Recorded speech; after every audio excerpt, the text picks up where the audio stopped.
mbote na bino ba o bozo na biso na lokolia Congo TV.com to za toujours kata plateau na biso à podium de vérité to amaka mutu nyonso auto baka site du peuple 3 fois www.lokolia Congo TV.com ainsi que bien Liko TV parce que nous avons visé la chaîne de télévision lelo to yamba mutu moko oyo komone etanga ma mingi na mboko ya Rotterdam. Nous avons misala peuple parce que c'est du peuple. Batuni biso mutango mendengeni ni emondira sila emo sel makamma solo bo soto ki li solo toki événement biso nga source toka amor angola eza sunini to lingite ko to beta li sola bo biso to ba rumeur. Donc ndo sana Carlos Kalouza biso to lingi biso na Carlos Kalouza les missionnaires placés de Jésus avec Mère Blanche, le professionnel Carlos Kalouza, tout le gars penza to qui na source to kutana. Alors na lingi yemoko a se présenter, au lieu qu'il a présenté, c'est bon monsieur, c'est grand monsieur, na bien mi président. Donc au un micro, to peux d'abord na lokola Congo TV mbali sur la plateau na biso mbote. Oui, mbote. Bato ebio, oyebana déjà ming baby combo mais baby longité. Le ba mona muton ba yo. Est-ce que quand la caméra na biso lokola Congo TV, on se présenter s'il vous plaît? Non, comme on a Salom Mavinga, d'autres baby que le maire de Rotterdam. Yeyo. C'est moi. Donc voilà. Toka Mavinga, Miss Bema Mavinga, Toka Salom Mavinga, autorité, pasteur, na salon ouverture, aux amours moko, na anglais, tout bien open, aux aya au fungwama. Boni, sangonini. Ouais, Sangozaka Moko.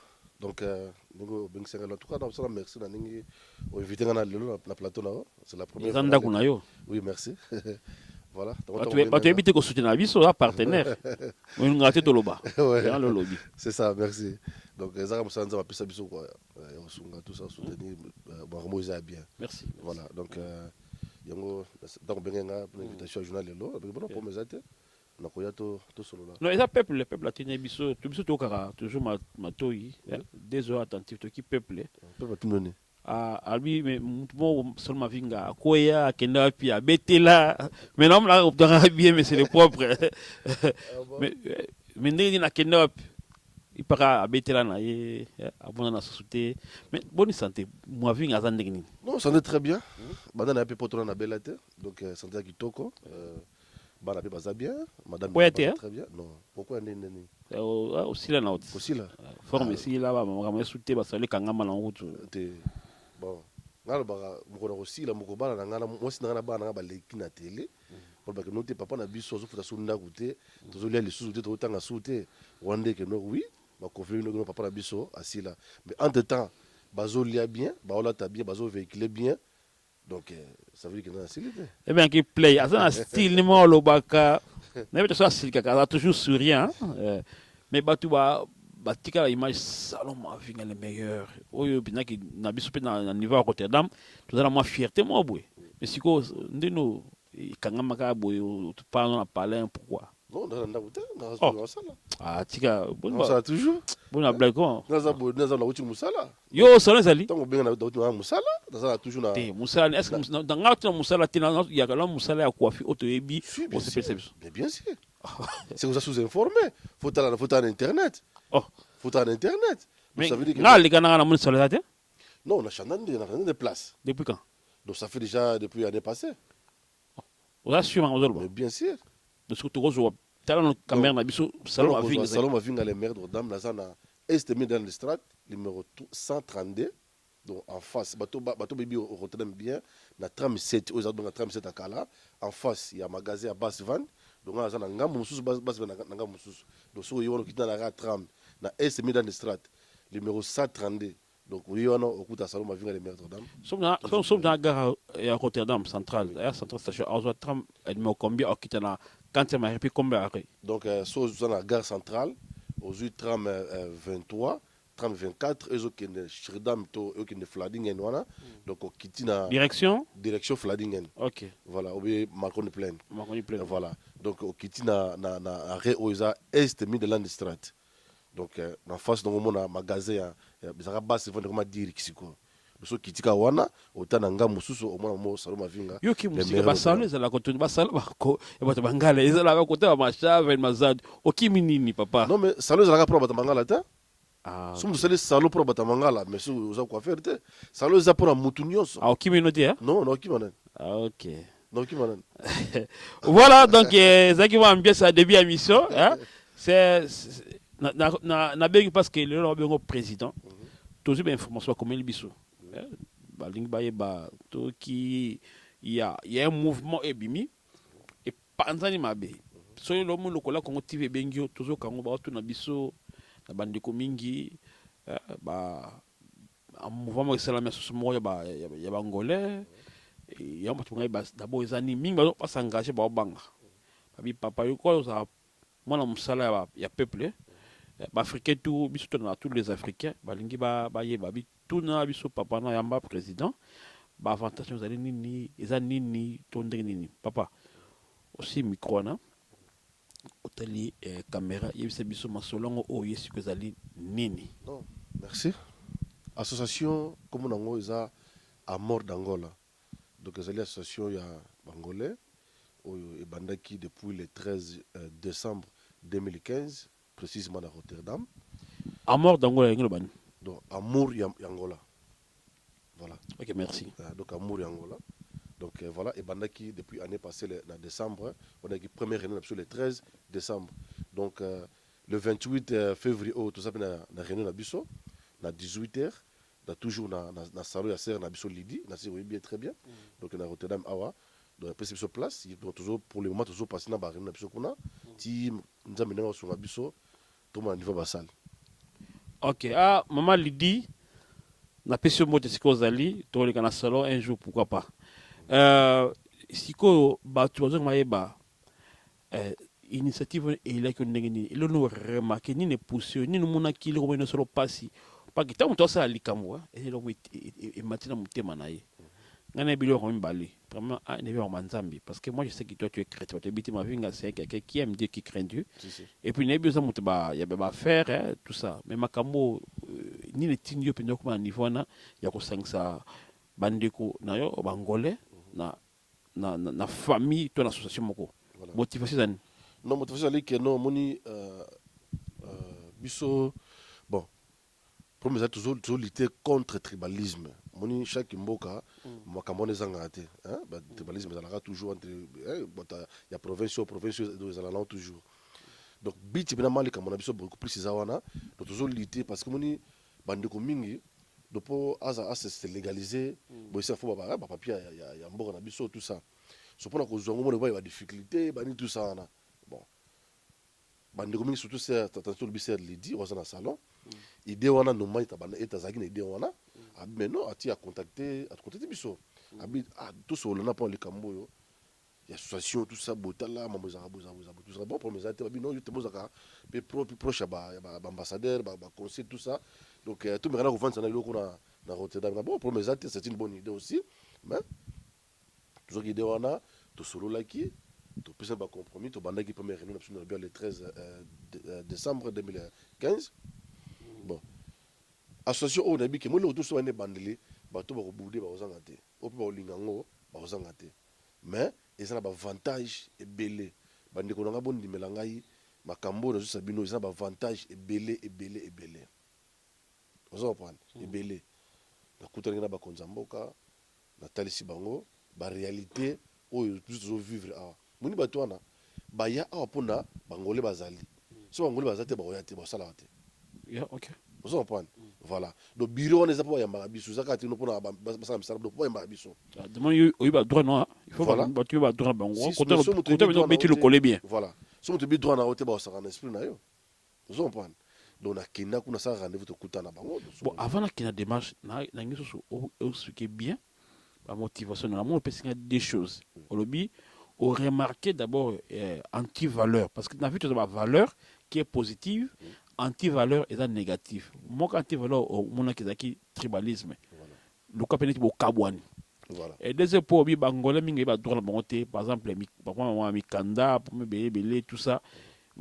Donc ça a des raisons toi on m'a raison sous. Mais là on constate au etindio pour ça nini parce que bato soki bayeba leur raison oui eza d'abord mpona unité na bino unité na biso nano mo badivision mo ezalaka bangolais non wale wana ezalaka abenga mindele ezalaka nango wana ezalaka partout na bacentre toyoka barege baregosado basungu tout ça eza ndandeni biloko soki bolingi bozala na moto moko peuple moko faut casser le c'est une bonne idée voilà nako plus exemple moko lelo juste to poto to boti bana ozo comprendre bana maman na bango aza angolaise papa na bango aza angolais so bana baza bana pas bango angolais baza angolais mais ce que soit qui par exemple na nino pas autorité ya mboka na bango abona biso ya papier bo par exemple le document boye bobe opesi document na to non pour botemena Hollande rose papier wana te mais non ozo comprendre ça veut dire que non moni histoire tellement moulai moni angolais mboka moko est passé na temps ya guerre voilà bitumeleka tellement donc makasi na mboka angola ezana bato bakenda ba famille na biso bakima guerre na Congo parce que babota pe bana pe kuna parce que ça ba congolais babota bana angola ça bangolais babota pe bana na Congo siko moi na soka zongi na mboka na bango mais ça na droit ya document ya mboka na bango non c'est moi qui pose la question voilà. Toi qui réponds c'est ça yango c'est là que nous na talisi bango ngabe non mais comment pour mutu a se légaliser na ambassade so mutu na lobaka lingala ono oza congolais oza angolais c'est pas normal na ndeko talisa bango tout ça babi oui non mais ça bon mais ça makambo so ça le niveau c'est tout ça comment rater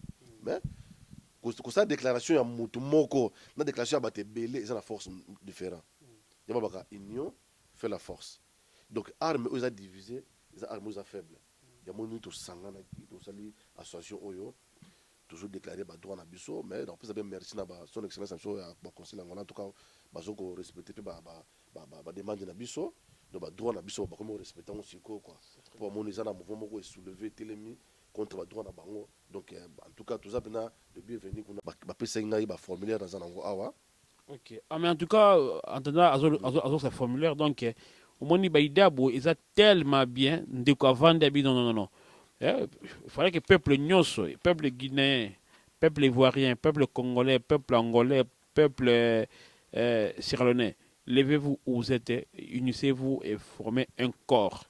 L'idée de notre frère, je me dis ça à tout le monde, c'est une bonne idée pour l'union, l'unité des compatriotes. We have to be together. You people from Ivory Coast and Nigeria, you have to be together and to defend your law, to be in the law. Papa, idée ça mala mouvement bato landi sikoyo est-ce que loko avant que ça légaliser est-ce que ba autorité mboka ba yebi makambo ça parce que ko ça ngwana to bona ba refouler ba angolais muso tini na Congo tini ba boki na Angola ba ni tout ça biloko tout ça et ça la passe makaliso zabwe je pense que même les hommes de Dieu bazolandao ba c'est ko bonde la pona yo bato ça ba moyen ba angolais ko appuyer idée na yo. Et biso la presse, tout ça, qu'on soutenir Baïda Boye. Parce que nous sommes là pour tout le monde. Si ko eloko yo, avant Moutaya, parce que toi, tu n'as tout, baya penza. Parmi ces gens, il y a même les hommes de Dieu. Est-ce que eloko est légal, tout ça, le monde mafia? Non, eloko est légal. On a déjà l'ambassade. Ils ont un niveau à consul. En tout cas, donc, mais blanche, nakansi, eloko en tout monde yango formule o ndenge. Président Mavinga, président Mavinga lobby, il est allé légaliser. Aux recevoir la famille, aux entrepreneurs, aux hommes de Dieu, aux avocats, kobangate yaka kobangsa makanisi. Ils sont juristes yaka kusangana bango, aux hommes de Dieu yaka, aux hommes de culture yangola yaka na idée oh ça malam. Déjà idée zali malamu, mais yemoko akosala ngimota zana besoin to ebele to sunga. Bon, la formulaire, ils formulaire, il y a membre. Donc, pour légaliser, tout basé dans l'étranger. Ils ont pas de gens au remplir. Tu comprends, on a eu date naissance, tu photo, quand on a un micro, on va bien. Donc, au remplir, au gens au remplir, au photo, au zong si les bisongo, au côté, on a niveau concile, pour légaliser, pour confirmer que oui, aux Angolais. Vous comprenez? OK. Parce que bango pas détecter que muto azango les a passe. Mais la biso o toza awa to yebi que note ou azango la zango le tout muto azana carte association na biso. OK to au PC aux formulaire au remplir au photo aux ongsi le biso to cotisation officiellement pour la carte. So que kuna ozana besoin carte consulaire na yo ba ko peso carte consulaire na yo. Donc document nyos o ozana ngo besoin pour nous légaliser étant que moi na mboka donc ceux qui sont déjà membres de l'association so que kuna moi va compliquer yo exact so va compliquer yo étant que tozo kamba association oyo doit ça la déclaration que non oui muto yo azangolé il faut légaliser en tant que formuler les zones de kuna comme on a eu école déjà na système na bango donc ceux qui sont au carte consulaire par exemple pour mingi bala biso ma carte consulaire bazana monter. À part ma administration, Oui. ma il y a assistance, bon, on soutenu, quoi assister, bah membre, n'a pas problème. Voilà. Quel genre de problème pour assister membre, on a reconnu dans cette association. Donc pour millions, aux apôtres matanga, aux mariage, mariage, de la carte ni association. Tout va kangi pe. Attends, dans la bolo, injustice, bangi, tout le monde injustice, sur le racisme, tout, bazar marginalisé angolais pour défendre ya. Nyonso voilà. Donc, bref, on est dans le bisayo. Et ça, bah, t'es belé. Quand on est associé bandi boy, ça fait, en décembre, presque 2 mois. Au bout combien de personnes on va sauver, on va falloir refouler, bangote à cause de l'association. Ça c'est très bien. Qui va même pendant la consigne pour pas se laisser passer, mais bah peut te contacter dans nous, président de l'association bangolais ou en Rotterdam. Bah bengi ngapi. Ce que président Mafinga, le coup on a contact dans l'autorité et qu'on savait bien moni tout ça va boke belé. Au moins linga les écoles za monoko mais tout ça moi na mbala mingi pe na niveau ya ambassade ya Angola baza ko pesa ba laisser passer na Congolais mutane Congolais ba refouler na nini. Alors bon me ko le coup là yoza boza mwa miso makasi boye makambu ko senga mbala mingi te baka ba ko sa différence mingi baza ba Congolais mais ba refouler ba na Angola parce que ambassade et puis laisser passer et ça moko kana soka bato nanga est-ce que biloko to ba ko défendre pour que conflit ça dans la communauté. En tout cas n'habiter ça un peu difficile et l'ambassade Angola peut ça après ça nous écoles sous laisser passer pas on biso mona ko Angolais ça pas sinon. OK. Vous comprenez? Nous t'avons un document Angolais ça passe. Vous aurez laissé passer après ça passer la carte. Okay. A confirmer que kuna ordre zali en tout cas ceux qui osa na ba preuve to zali angolais bako zong saoté. Merci à son excellence l'ambassadeur. Bon dia. Bon tarde. Voilà, vous comprenez. Donc c'est ça quoi.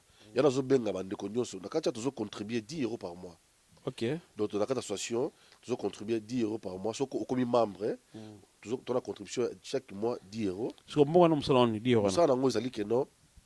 Si vous avez un problème, quand vous avez un problème, tu vas pouvoir assister. Donc, ça va dire de ça, mais dans le cas de la débordé, il faut que vous ayez une réunion, si vous avez une réunion, à Koyoka. Pour toi, vous avez besoin d'IDP à Batumsus. Il y a aussi un bateau, on a un côté d'association, toujours c'est un binoboya, toujours on a besoin d'IDP à Bino, c'est très important. C'est très important.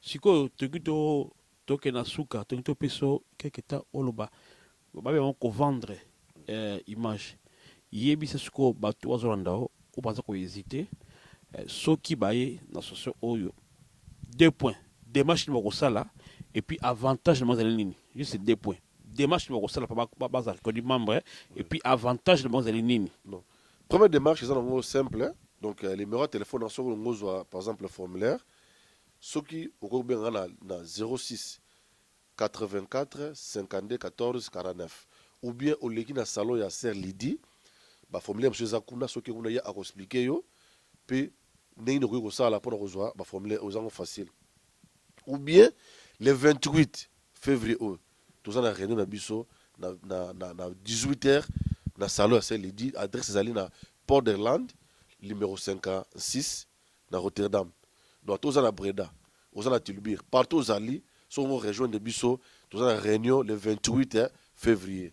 Alors, pas monter comme dans salon, alors pour monter comme dans salon, il y a salon Lydie, dans le transport, soit par exemple, dans moto ba monter comme dans Rotterdam, comme la gare centrale, pour qu'il y ait kuna, moto dans ma coquille, dans 4 mon côté de colayo, dans voiture, à utiliser transport commun, net tram, train, bis, tout ça, ça en est. Nous sommes dans la gare centrale, à métro, qui est Massaven, métro Massaven, au côté de Massaven, on a produit tram idée, qui est direction. Donc tout d'abord, si on a métro Massaven, au Bengi Bisso, nous trouvons qu'aujourd'hui, on a une voiture, des problèmes. Ou bien 23, je pense, hein? Oui, 30-23 pe les rapé wana okiti na KVC eza KVC na McDonald okiti wana obengi biso tokope koya kozwa yo wana eza on peut prometer. Ah, donc, ce que tu as bien numéro et les QNA, Voilà, je pense qu'il y a cause. Quand même, peut-être aussi l'émission, ça va lui au monde, on va avoir davantage. Ok, président Mavinga, donc voilà, avec tous les respects, son excellence, monsieur le président. Maintenant, nous avons un interlocuteur valable. Je sais qu'il y a la bouche autorisée, il y a la communauté angolaise, pas lusophone, parce que lusophone, ce n'est pas que les Angolais. Donc, aux alliés Moko, il y a Mounoko, il y a communauté angolaise. Nangine ba yo état que autorité, état que président, porte-parole à Bango, message européen dans la communauté africaine, parce que nous les Africains, nous sommes appelés à vivre ensemble, telles que communauté guinéenne, congolaise, communauté sierra-léonaise, ivoirienne et qu'est-ce que encore. Message européen ça Bango état que président il y a communauté angolaise na Hollande. Oui, merci. Message Isaga Moko, c'est très simple. Isaga que nos amour et où me entre biso et tous en la union, tous kabonate, tous en la bomoko. Bolingone et où me la kat na biso bitumbate ko soit na te kimiande ezala na communauté nyonso. Yango c'est très important. Tous on a mindele ni ba 500 ba mbambo na bango. Ba français baza fort, ba allemand baza fort, mais ba mona ki que non, poto maso plus fort. Faut tout ça la Union européenne. Il y a l'autre monde la Union européenne, bah comment ma casse. Pourquoi pas bisopé africain? Donc tous en a bomoko, tous en a kimia. Kimia est là partout. Dans la communauté nyonso congolaise, angolaise, partout do kimia est là. Bitumbate, koswanate, kimia est là. Na kombo na iso. C'est ça, yango un message nanga na reporter na communauté na biso na mboka oyo. Voilà, merci. Ok, merci beaucoup, Président Mavinga. De la message nayo, tout le monde a suivi votre message.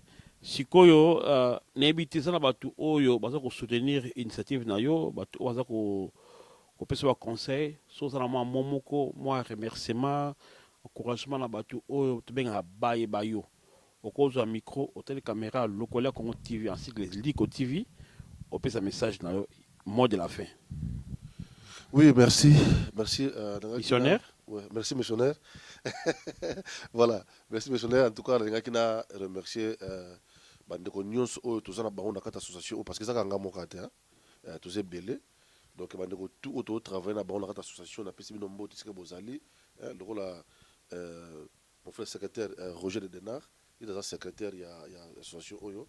Fatou Zané l'homme, Azuma contre-temps.